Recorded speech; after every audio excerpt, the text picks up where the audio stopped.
Hey, this is Edward Ambrosi once again, and today I wanted to record a quick video on how to essentially position yourself in a better way as a buyer, specifically as an ETA buyer or a search funder, or a person who's looking to buy business in 2025, moving forward in 2026 as well. And today I'll talk about the best practices and what you need to essentially take into account while you're doing your search and once you're trying to buy a business. So first things first is the reason I want to share this is I've talked to a client today that essentially was looking at a on-market deal in MSPs, managed service providers, in IT basically. Um, and he was asking me questions as far as how to position themselves in front of that broker, in front of that deal particularly. Um, And the reason that also happened is because when he reached out through email to sign the NDA to that broker, he got an email back, which was a little bit more of an automated email, I think, that was talking about proof of funds. So the broker was requesting proof of funds from the client. So I want to talk about this topic of like positioning yourself in a better way, potentially overcoming some of these concerns, looking like a more credible buyer, and picking a market that fits you a lot better. Okay, so we'll talk a lot of these things and uh, the kind of thoughts I have in my head as far as doing this correctly. So first of all, if you're looking at our client for a second, we advised our client to pick a market that fits his background specifically. So he was an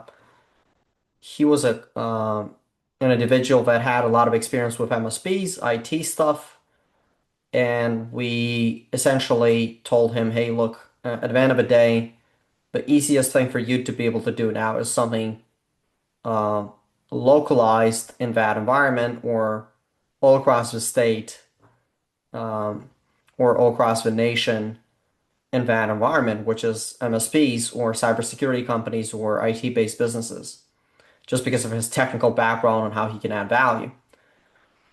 So we came across this company and we thought that we can add value and we can purchase that business. It was on the low end. We typically do deals between $1 million up to 10 million in value, but it was on the lower end as far as purchase price. Uh, so first things first is instead of us like telling our client, hey, let's just look at everything that's available close to you, we thought about it a little bit deeper for that particular client and his expertise just because he wasn't as liquid as other clients. So we thought about, okay, so what value he can really provide, which is operational value, not necessarily capital. Because of that, we've decided to go with that environment, that industry, and that space as well. And he's more interested in that in general as well. So it's a combination of interest, and it's a combination of background, and it's a combination of his financial situation. He's not as liquid. He doesn't have like millions of dollars in funds sitting around that he can just invest in any deal. So that was the thought process. Now, as far as we coming in into some of these MSPs and some of these IT-based businesses, the way we can add value is we can buy one company and then we can buy a complementary company that can add on additional services. Like, for example, we could buy an MSP company and then we can buy an IT staffing company, which could potentially increase the value of that smaller portfolio company we're building or that smaller entity we're going to have. So, for where we're approaching some of these uh, intermediaries or brokers or people in the market is we would try to present that process and present that offering as far as how we're going to be able to help not only buy their company, but also add value to their company by acquiring a second company that could complement the first company.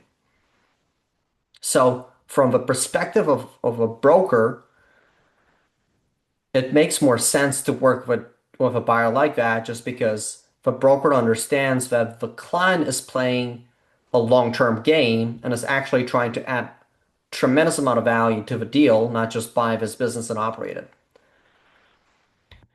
So that's kind of my thought process there. Now, going back to approaching somebody, well, um, if you watch some of the previous videos I've done on YouTube or LinkedIn in general, what you're going to notice is that I always talk about like being as personalized as you can, as localized as you can to that deal. So in this case, we picked a deal where the client is fairly close to the deal and they can actually go and meet the broker in real life. So not only he can reply on email like, hey, um, this is such and such, this is my experience, this is how I can help you. He can actually go and plant a seed of the email that he can actually come in and meet the broker and build a tight relationship and get to know the broker, get to know that business, and can show him how he can add value to the deal and how he can actually finance the deal based on some of the financials. Also, another mistake people make is that if you're looking at typical reactions from brokers where they just request proof of funds right away and they're not sharing um, any SIMs, they're not sharing any financials, they're just sharing financials from 2025, let's say. Well, you can't really make an offer on that. You can't really understand what happened to that business and how that business got affected last 3, 4, 5 years. So you need a little bit more data.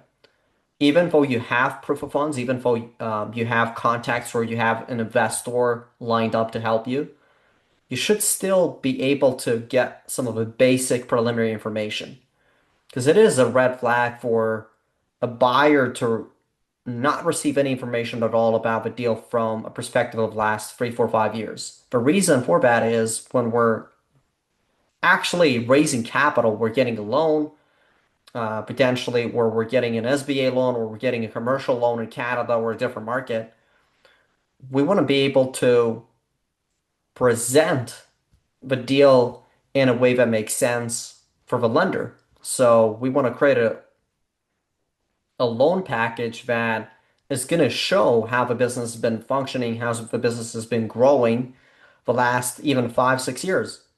So we don't want to just show a snapshot of 2025 because we're not really going to be able to get any capital out of that. Now, just going back to financing some of these deals and providing proof of funds, well, if we have legitimate data, then we could probably provide an offer and get interest and get momentum from a few different partners that could financially help us, which could be a bank or a lender or an institution or a mezzanine lender or a commercial lender or a government-backed lender that can then lend us capital to do that.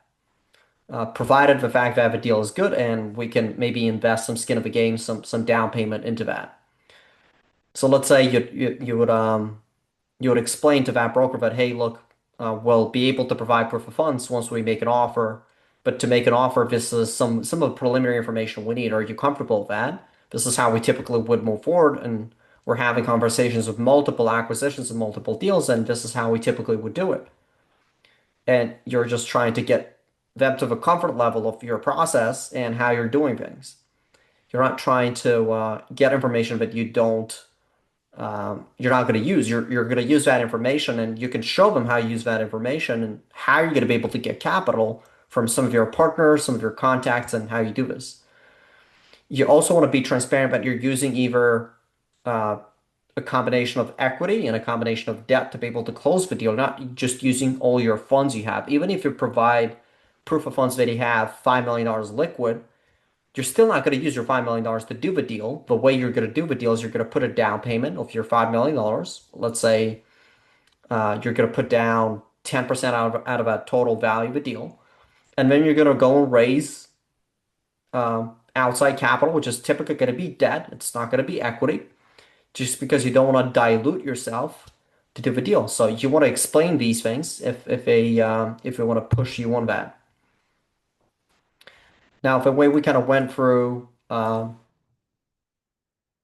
giving some context to that client as well is that again we've told them that we're going to be able to meet face to face. So a very simple response to that would be, I'm happy to do so at the stage of making an offer and LOI, um, just because of how we plan on financing some of these deals with a small down payment of commercial capital. You can also via that reply on email, you could also tell them that you're going to give them a phone call, or that you gave them a phone call and that you're potentially open to meeting them in real life and showing them your plan of buying them and also growing that company for multiple acquisitions. Once you do a lot of these things, and you're specifying that you're local, that you can add value, that you know how to deal with a lot of these things, you will have a way higher success rate moving forward in this space. Just because that they understand that you know the language, that you know the fundamentals, and that you're not afraid of helping them, and you're not afraid of showing them how this is going to happen, and that you're fairly confident in delivering that. So this is how you can essentially position yourself in 2025, 2026 as a buyer so that you can get better and better results from anybody. If you're talking to a seller directly, if you're talking to a broker on market, if you're talking to lawyers, accountants, lenders, and they're sending you deals, this is how you should position yourself, is by being super transparent, explaining them the process, being as local as you can, or potentially going and meeting them and telling them what's going to happen. So hopefully this was useful to people as far as proof of funds and as far as positioning. But this is just a quick story I wanted to tell based on what questions I received today from a client. Thank you for watching.